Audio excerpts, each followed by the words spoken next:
Everybody, my name is Nick Dent, and on behalf of Human Kinetics and Bases, I'd like to welcome you to today's webinar, Psychosocial Considerations in Sports Injuries, Risk and Prevention, presented by Dr. Adam Gledhill. So before I pass over to Adam, I'll just have a quick run through of how today is going to go. Today's webinar has been produced jointly by Bases, the British Association of Sport and Exercise Sciences, and Human Kinetics. For those of you who are aware of us, we're the world leaders in sport science publishing. We publish books, journals, CPD courses, and of course webinars. So today we're scheduled to last roughly 1 hour, which will consist of a 45-minute presentation, followed by a 10-15-minute Q&A session at the end. The webinar, there is a question box in the bottom right-hand corner of your screen. I've been receiving questions already, but if you do have any questions to put to Adam, put them in the bottom corner. I'll try and fit them at the end, but can't promise anything, but we'll try our best. Today's webinar has been recorded and it will be made available on our website, www.humankinetics.com. And on there you can find recordings to all our previous webinars, including Adam's previous webinar with us, which is from 2015. We're going to include a link to that webinar in our follow-up emails, so keep an eye out, because we will email all registrants with a link to the recording when it's available. So if you enjoy it and you think it's relevant to anybody, please pass the link on to colleagues and friends when it's uploaded. And you know, the content's completely free. We like to believe it's a really good resource, so please spread the word. We'll also be tweeting throughout the webinar. Please join in the conversation. Our Twitter handle is @HumanKineticsEU. It's just on the screen. Bases' Twitter handle is @BasesUK, and Adam's is in the bottom left-hand corner. It's @Gleds13, and Adam's Instagram is dr.adamgledhill. So check him out on there. And today's hashtag is #PsychInjWebinar. So just a bit about today's presenter. Dr. Adam Gledhill is the course director for Sport and Exercise Science at Leeds Beckett University. He has written academic modules, book chapters, conference presentations, and peer-reviewed articles within the realms of psychology of sports injury risk, rehab, and returning to competition. Adam has worked in a range of youth and senior sports settings with elite athletes, providing sports science support within interdisciplinary support teams. Currently, he works with female youth football as head of psychosocial development at a Tier 1 Girls Regional Talent Club, and is an associate editor for the British Journal of Sports Medicine. So I'm sure you'll all agree that he's very well placed to present this topic, and it gives me great pleasure to pass over to Dr. Adam Gledhill. Thank you very much, Nick, and thank you to Bases and Human Kinetics for the invitation to deliver today's webinar. As Nick just alluded to, this is the second webinar looking at elements that are associated with psychology of sports injury. And in our last webinar, we started examining this idea of there being kind of 5 R's that are associated with psychology of sports injury, looking at from risk of injury all the way through to retirement from injury. Now, today, I'm going to be looking at the risk of injury, which in many ways is possibly the most overlooked of these different elements that are associated with the injury experience. And today we're going to be having a look at things from 2 main perspectives. The first is going to be looking at psychological or psychosocial risk factors that are associated with sports injuries. And the second is going to be starting to have a look at different risk reduction or prevention strategies. Now, we'll use this term reduction and prevention almost interchangeably through this presentation, but one of the things I guess that we need to keep in mind from the outset is it's almost impossible to be able to prevent injuries, certainly within competitive sport settings. They're almost an inherent risk within competitive sport. So a lot of the things that we're going to be talking about today will be really focusing more strongly around how we might be able to reduce the risk of injuries. So I guess a starting question for us all would be, why should we even be considering injury risk and prevention in the first place? We know that we've got a lot of attention that is paid to injury rehabilitation. We know that we've got a lot of attention that's paid to return to sport outcomes and successful versus unsuccessful return to sport outcomes. And all of that research plays a very valuable role in us understanding the injury experience. But really, if we start thinking about the role of injury risk and injury prevention, we can start to adopt almost more of a little bit of a proactive approach to athlete care and athlete management. So if we start thinking about some of the major considerations that are associated with different levels of sport. So injury has got particularly in elite sport, a significant financial implication. So recent studies suggest that 1 month's participation time loss for an elite football player, for example, might cost the club on average around €500,000. So a huge financial implication there. But we've also got competitive implications as well, where we consider that if we follow some of the fairly recent research in this area, we know that higher injury rates are associated with less successful competition outcomes. So in terms of high-level elite competitive sport, there are two major considerations that will probably resonate with some people. Now, I guess from my personal philosophy, my philosophy as a practitioner a little bit, something that from my view is probably a more important consideration is that sports injury, particularly severe sports injuries, is strongly associated with a number of mental health conditions and a number of elements which will impact potentially overall not only on the athlete's career but on the athlete's long-term well-being. So some very prominent issues that we're aware of are things that are associated with depression, with suicidal ideation, elements that are associated with anxiety, different eating behaviours, and also elements of substance misuse or substance abuse. So we're starting to build a little bit more of a holistic and a more rounded picture here of why this topic of prevention might be important. And if we take it on a stage further, making a link between something that we just alluded to, the success or lack thereof of rehabilitation outcomes, what we're also aware is that sports injuries are a main or one of the major causes of career termination in athletes. We do know that because of major developments that are associated with kind of holistic care of athletes, we have seen increased success rates in terms of rehabilitation outcomes, but fairly recent evidence from different areas around the world suggests that we still do have a number of athletes that will retire as a result of injury. So I guess the key question that comes out of this right now is, where we are aware that there is an evidence base, shouldn't we really be doing everything that's possible to reduce or to prevent sports injuries? Now, this in itself starts to present some challenges, but we've also can start to see how it ties in quite well with models of injury causation. So if we start to look at one of the most comprehensive models of injury causation here, what we can see is that there are, as we would expect, a number of factors, both internal, external risk factors that are associated with sports injury incidents.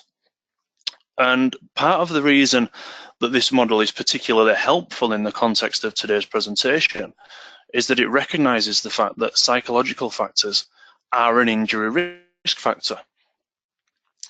Now, one of the major suggestions through this is that the fact that sports injuries are multifactorial.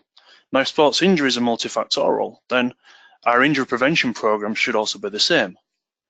So one of the main things that we need to start considering then is really now, where does sports psychology fit within injury risk? We have within this area one of the most widely cited models, which is a model of stress and athletic injury. So this is an updated version of the original model, which suggests that, broadly speaking, an athlete's personality characteristics, history of stressors and their coping resources might influence an athlete's stress response to a potentially stressful sporting situation. Now, according to the model, psychological interventions should really be used to try to reduce the severity of the stress response. And specifically, the authors of this model suggested that buffering the stress response through attentional, psychosocial, or physiological means could decrease an athlete's risk of injury. And now very recently, this model has been tested through a very large-scale meta-analysis. So this was a meta-analysis of published studies with a cumulative total of around 12,000 participants, just slightly below that number. So we've got a robust evidence base now that's started to look at how this model, how well the propositions or the suppositions of this model hold together. And one of the main findings of this meta-analysis was that the highest levels of negative life event stress and stress responsivity have got the strongest associations with injury risk. So it's important then now to start thinking about, well, why might this be the case? Now, one potential explanation for these having the strongest relationships is that the prolonged exposure to stressors can impair neurological functioning, which can then in turn affect things like clarity of thought processes, things like decision-making processes. And that's particularly important because we know that decision-making has previously been linked to injury risk. Moreover, we're also aware that kind of strong emotional responses can impact on things like attentional capacity, which again is important because we're aware that attentional capacity can also influence injury risk. Now, whilst this model is very well respected, it's very widely cited, and it in many ways has underpinned a significant amount of our understanding when we consider the role of psychological factors, particularly in injury risk. One potential cited limitation of this model is that it does have a prime focus on kind of cognitive elements of the stress response. So consequently, Appeneel and Perner, more recently in 2014, suggested what in many ways is an extension to the model of stress and athletic injury. And they suggested that behavioural mechanisms that are associated with stress should also be considered, along with the psychological, physiological, and the different attentional mechanisms. So if we take, for example, something that is getting an awful lot of attention at the moment in terms of sleep behaviours or sleep care, and it'll tie in quite nicely with an upcoming Human Kinetics webinar.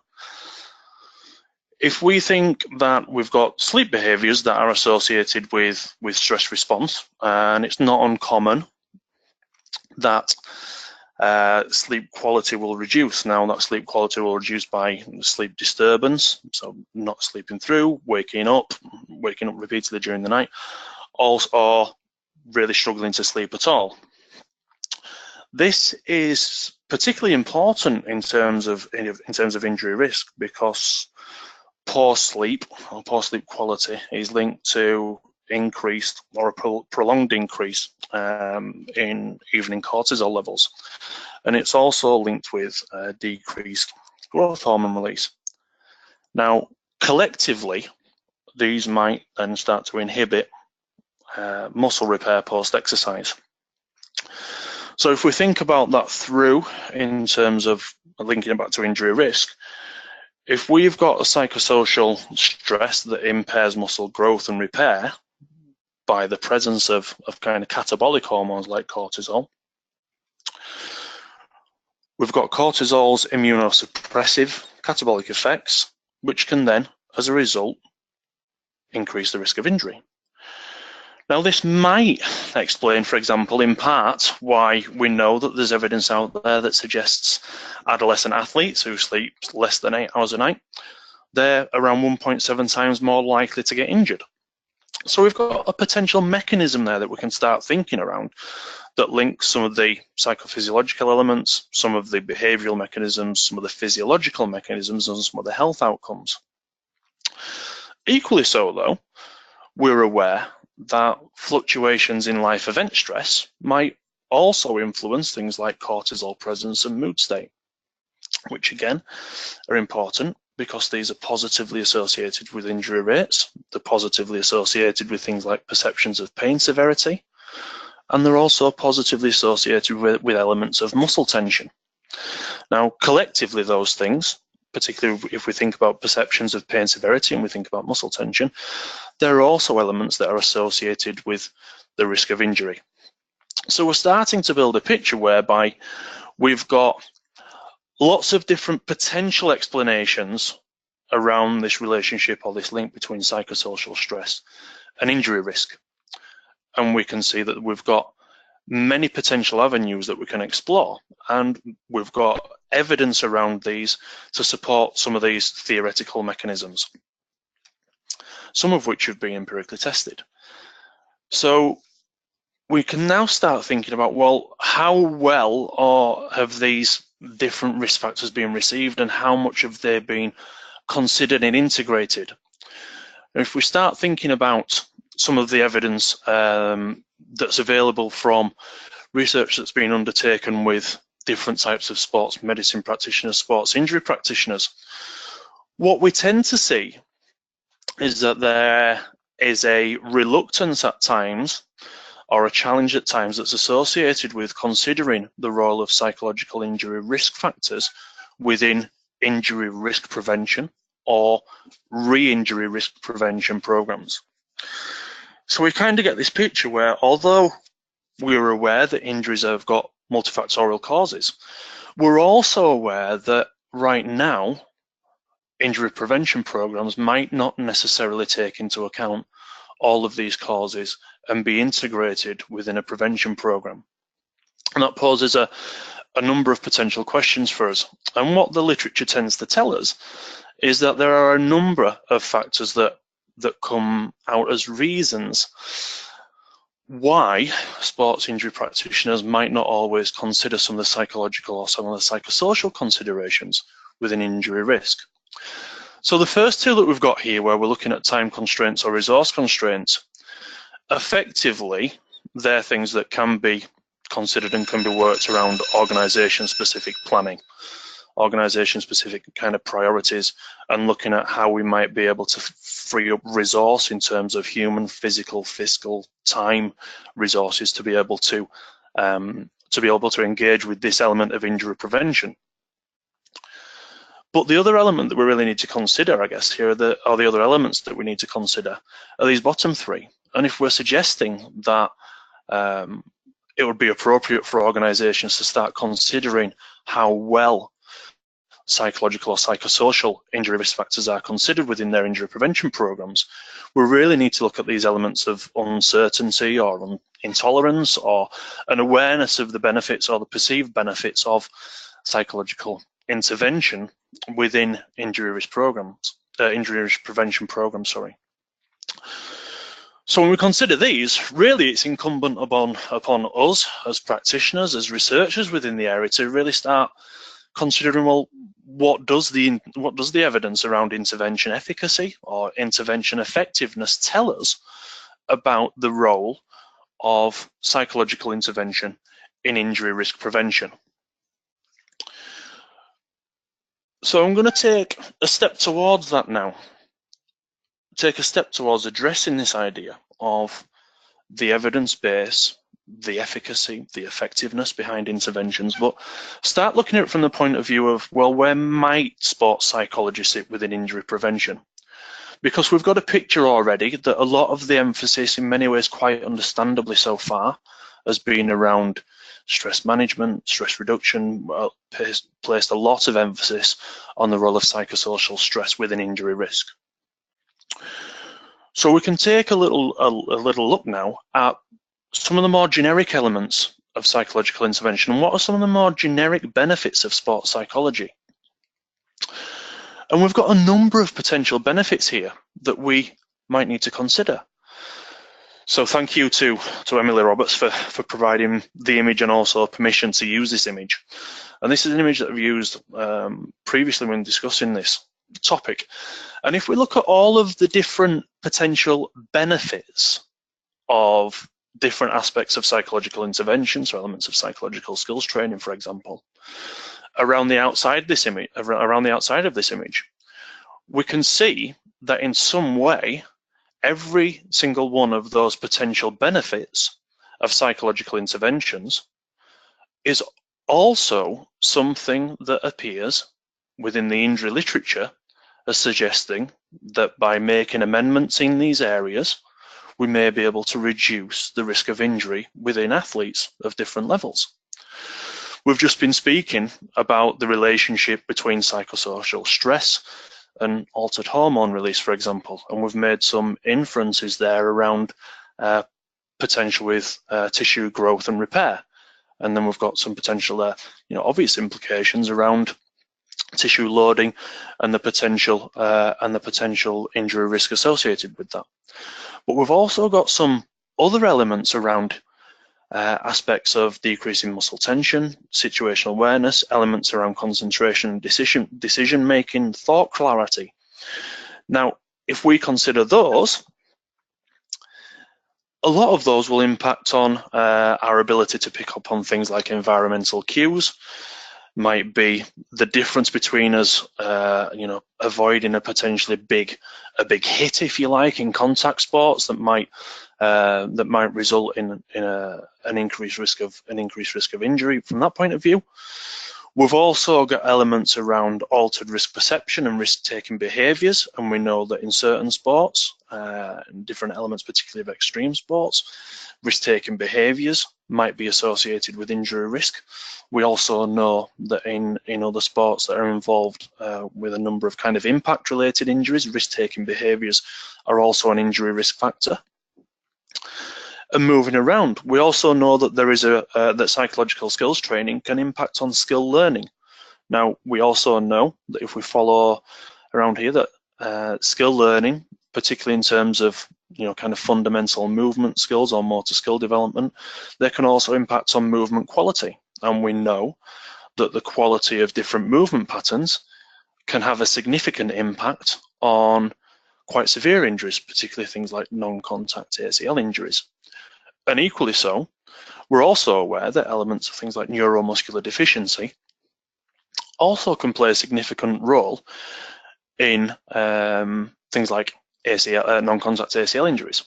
So if we start thinking more broadly now about some of these potential benefits of psychological interventions, we can start to see that, again, theoretically, if we look at the evidence behind psychological skills training, particularly a lot of more popular psychological interventions, there is again a theoretical and in many ways empirically based rationale for considering the role of psychological interventions.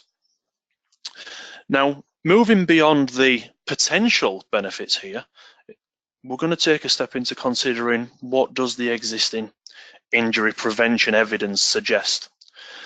Now, I mentioned at the start that this is an area that, by comparison to elements of injury rehabilitation and looking at successful rehabilitation outcomes, so successful return to performance, for example, it's greatly under-researched by comparison. So whilst the evidence base that we've got is quite clear in its findings, there are a limited number of studies that have investigated this topic. So we're going to start having a look now around, I guess, 3 prominent points of reference that I would encourage people to read as part of the preparation for this webinar. We've got very recently 3 systematic reviews and meta-analyses that have been conducted. And when I say very recently, I mean within the last 3 to 4 years that have been conducted. The first 2 that you can see, the evaluation of effects of psychological prevention, interventions on sports injuries, and psychosocial factors in sports injuries, meta-analysis for prediction and prevention, arguably they're very much more focused on the efficacy of intervention studies. They look very much at studies of particular research designs that provide effect sizes, and then very much examining studies that are underpinned by the model of stress and athletic injury. So provide a very valuable contribution when we start to understand the efficacy of injury prevention studies, but by limiting the inclusion related to particular designs and related to particular underpinning models, arguably there may have been a case where potentially relevant information has been excluded from these. which is where our most recent systematic review comes in, the one down at the bottom, psychological interventions used to reduce sports injuries. We've looked at that one very much from the point of view of examining the real world effectiveness. So we didn't exclude studies based on design or based on the age of research. We didn't exclude studies based on statistical information that's provided. And we did that very much in the hope that it would provide a full representation of the body of research and would allow us to start looking at what real world recommendations can we start to make for practitioners. Now, if we consider these three as the most recent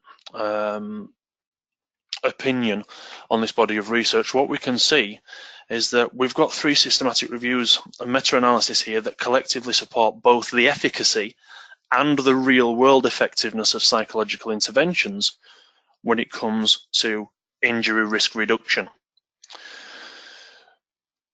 Now, if we think about that in terms of our hierarchy of evidence, up at the the highest level of evidence here, and considering that from a point of view of recommendations that we can make, we're starting to consider a relatively robust body of evidence here. Now, almost every study investigating the role of psychological interventions in injury prevention that's ever been published, as reported within these systematic reviews and meta-analyses, shows that we have a smaller number of injuries and or a shorter time loss in treatment groups and control groups, and where we have groups that are compared in their injury rates from one season to the next in the absence of a control group, we see a reduction in injuries in the season following psychological intervention. And those findings are relatively stable across each one. Now, we've got there an asterisk next to almost, because there is one study that looked at a video-based awareness training program that, although it didn't show any effect in overall injuries reduction as a result of the awareness-based training program, we did start to notice some differences in terms of match-related injuries versus training-related injuries, which we'll touch on a little bit later in this presentation.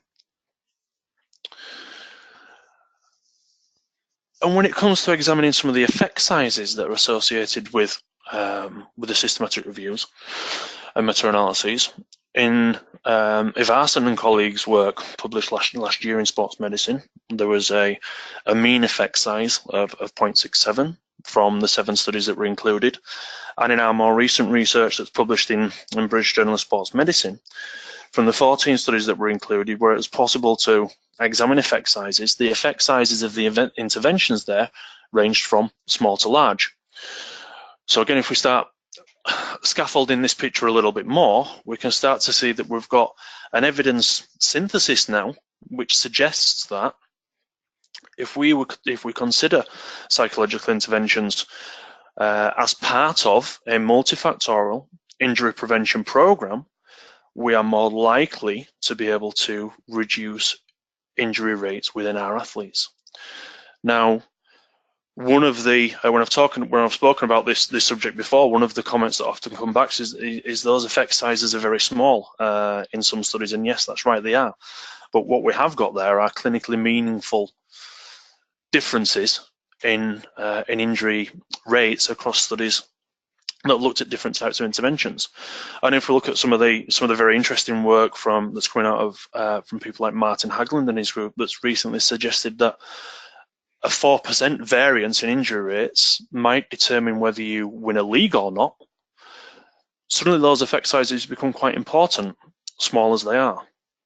So if we take this a stage further, if we start looking now at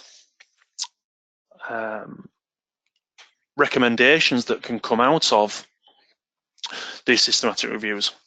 First of all, the best evidence synthesis suggests that if we consider interventions with a stress management or a relaxation focus, so interventions particularly that are based in the principles of stress inoculation training, they are likely to be effective when it comes to reducing injury risk.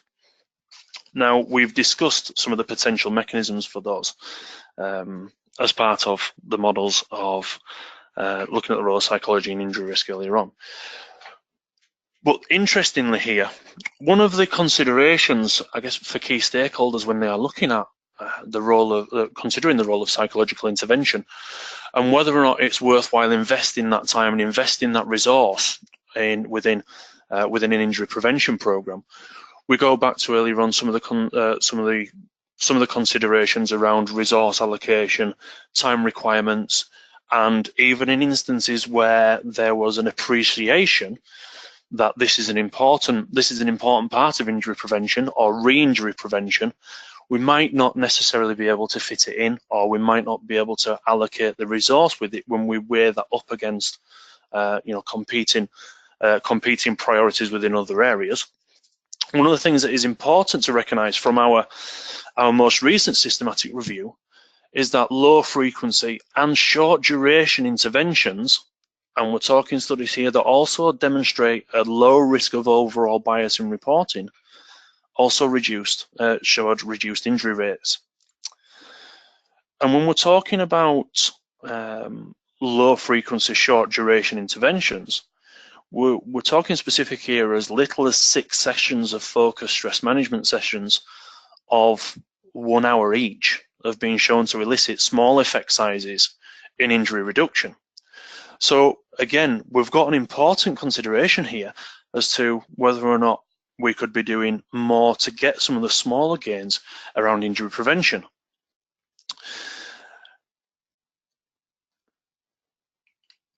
One of the other key findings, which has been debated as, is this a potential source of bias, or is this a potential source of we are really showing that we can use interventions where they're needed?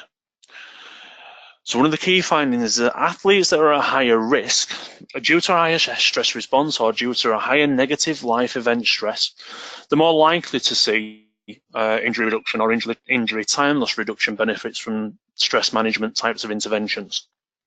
So again, the debate there could be if we have put athletes that are at a high risk into a treatment group, then it's plausible that we will see higher levels of reduction, time loss reduction, reduction in injury rates.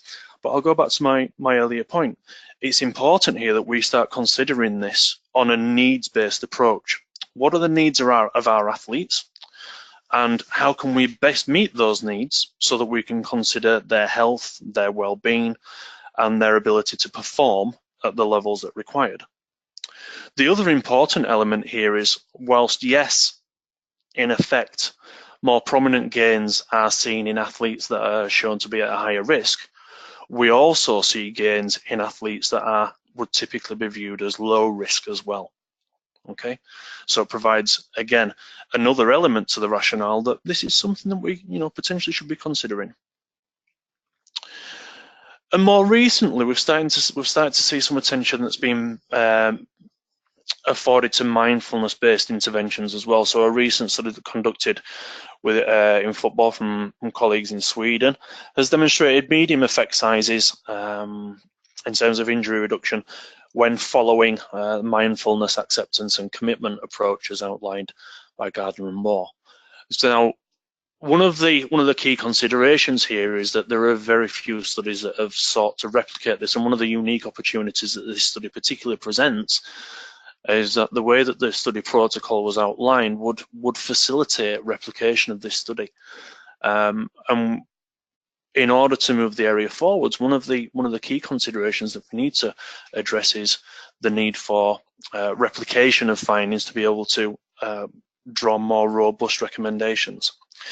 Now, some of the potential reasons behind the benefits of kind of the stress management-based, relaxation-based, mindfulness-based approaches to injury reduction might be around some of the altered mood state elements, which we've discussed. We know that there are studies that show that alterations in mood state can account for up to 50% of variations in injury risk and injury variability.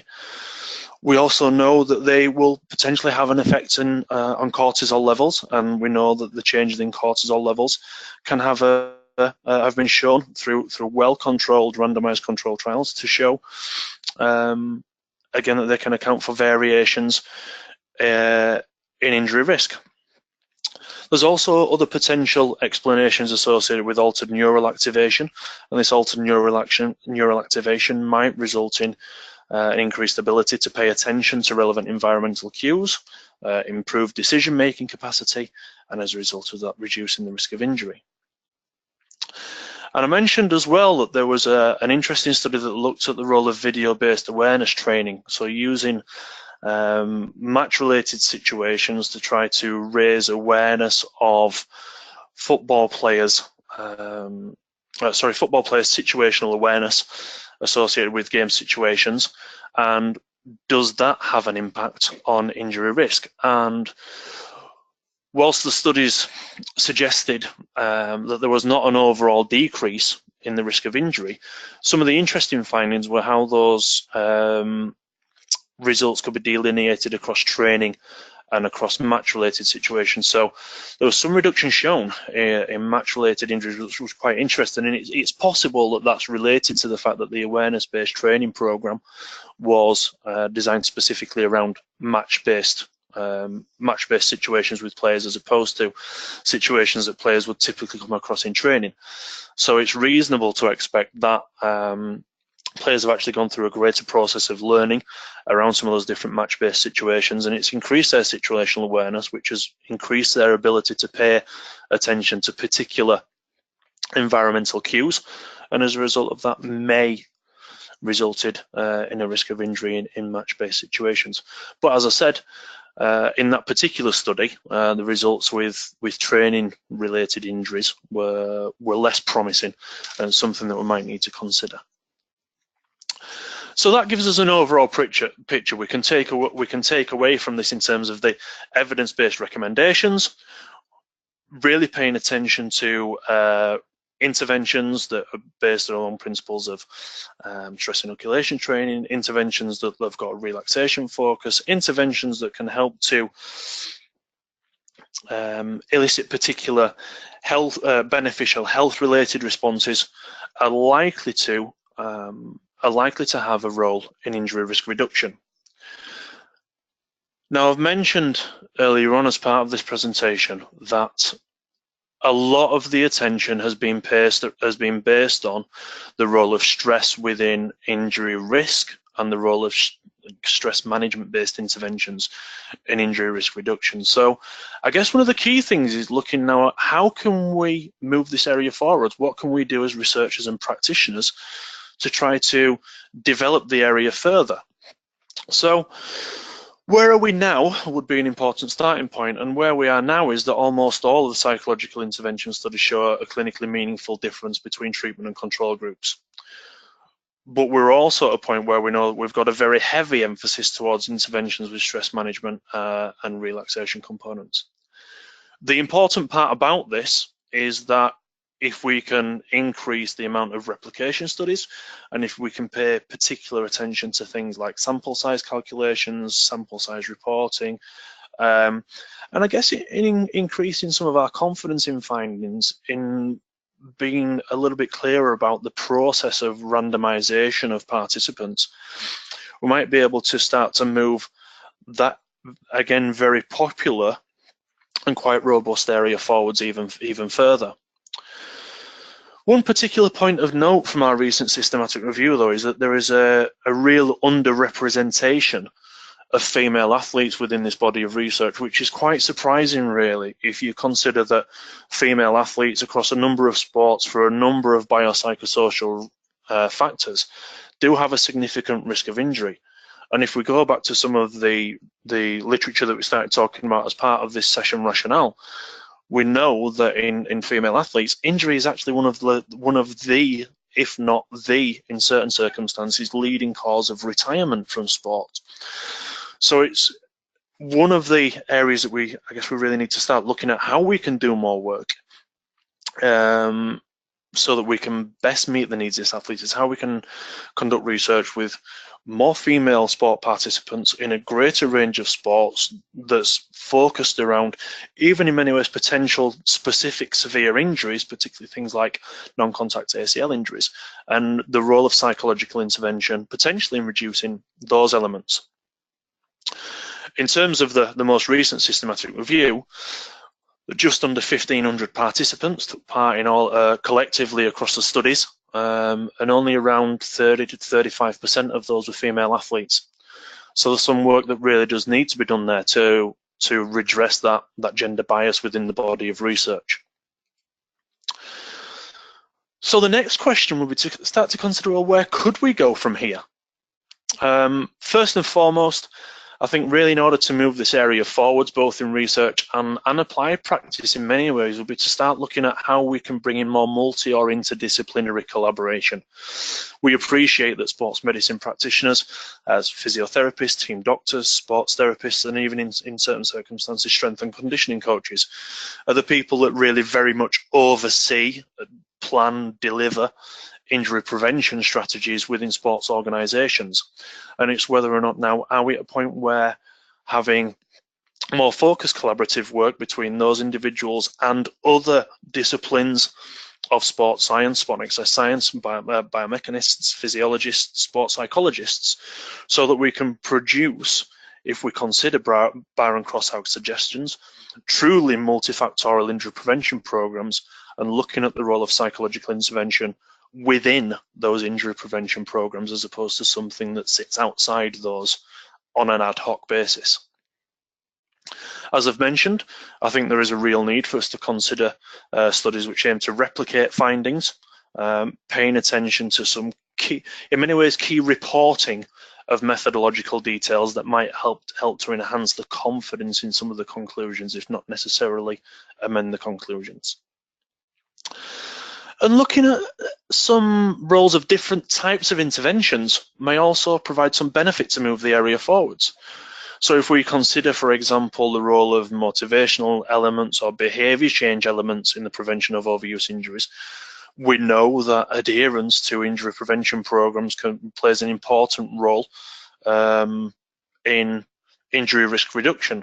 We also know that at times athletes won't always adhere or comply, if you want to consider those as two separate terms, with injury prevention programs. So what role do things like behaviour change strategies play in enhancing injury prevention or injury rehabilitation adherence? But also this idea of looking at interventions which might elicit neuromuscular changes or have potential benefits on movement quality. So we know that kind of from applied sports psychology literature, imagery is one of the most widely investigated psychological skills training techniques that there is, but is from anything other than a relaxation point of view is actually largely absent from injury prevention literature. And given that we know that there is evidence that suggests imagery can have an impact on neurological activation, can have impact on neuromuscular activation, can provide athletes with an opportunity to learn and to develop, which may have an impact on movement quality and the quality of movement patterns. And we know the obvious link there between those things and severe injuries, whether or not that has a potential role to play in injury prevention moving forwards, and how we might be able to best harness the potential of that as an injury prevention mechanism. Now, one of the questions that we often get about this when doing these types of sessions, and one of the questions that's actually coming in advance of this session, is where can I go for support?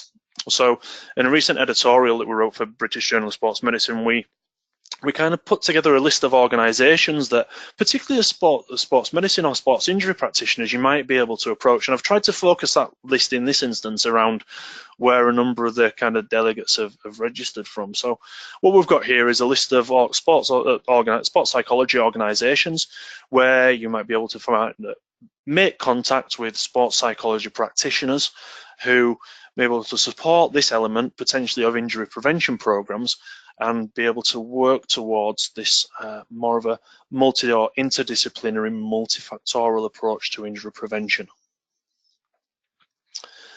Okay, so I'd like to take the time to thank everybody for listening for the last 45 minutes.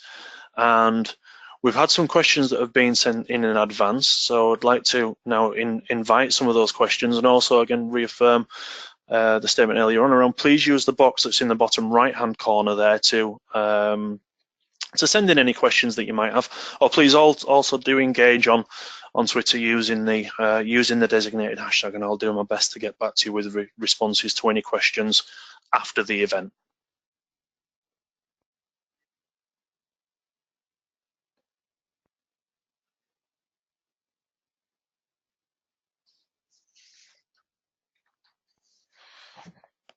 So Nick, I believe you've got some questions there. Sorry, could you? I must have accidentally muted myself. Thanks, Adam. A great presentation. You made some really good points, and I particularly like the one you made at the beginning about professional football players costing a club €500,000 a month. I think if owners of football clubs knew that, they'd invest a bit more money into sports psychology and sports science in general. But I'll jump into the Q&A. First question comes from Crystal Keynes. Hope I pronounced her surname right. She asks you to talk about the role of the coach in injury prevention and what have been best indirect intervention strategies when working with the coach. Oh, thanks very much for that question, Crystal. It's a very good question, and there are a number of ways that it can be answered. And I guess in many ways, one of the things that we need to consider that in many sports organisations that the coach will play a significant role in influencing many of the different practices that go on within kind of sports science and medicine teams from a point of view of having input around how that might fit in with things like technical and tactical development of players and how they can work together.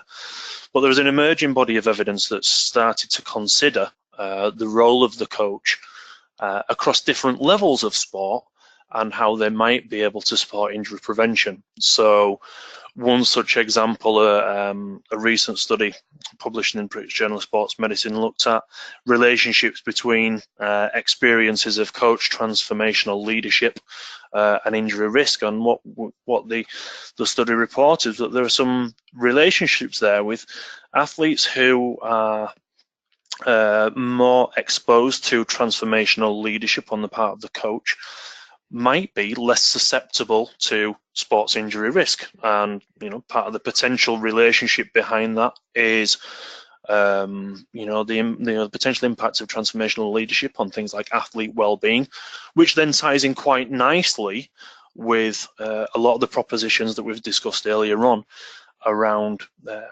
biopsychosocial model of stress, athletic injury, and health.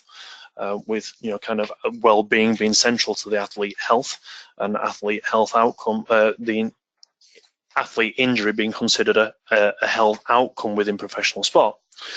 Now, one of the other considerations is that there's also a body of research that's shown, and it goes back to my multidisciplinary, the point I've made around collaborative working. There's an emerging body of evidence that shows that where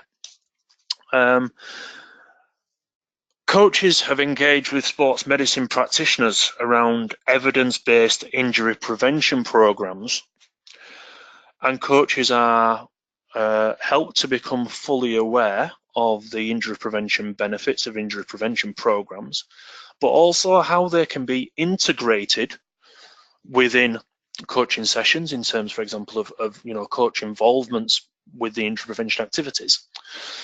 Coaches then are likely to have a greater eagerness to engage with those injury prevention activities as part of their club activities or their team activities. And it's also important that coaches who've been able to experience some of those injury prevention programs and experience some of the benefits of those injury prevention programs are more likely to work in such a way that would encourage adherence on the part of their athletes with those injury prevention elements. So from that point of view, the coach can have use their role as a coach, because we know undoubtedly the coach is an influential element in terms of players' adherence to different performance-related and injury-related activities. the coach can use that influence to encourage and to support and to facilitate athlete adherence to injury prevention programs. So lots of different ways there that we've spoken about that might have a potential link with injury risk reduction and the role of the coach, both in terms of how the coach acts, but also indirectly how the coach might be influential as well. Thanks, Adam. Yeah, we've had a few questions kind of based on that Crystal's question there, but one common one that's come through is, have you ever had any experience? A lot of coaches, especially at elite level, come from a playing background rather than an academic background. Have you ever had any experience, or have you heard of stories from a colleague where the coach is kind of pushing against it, using that information and kind of embracing sports science or psychology?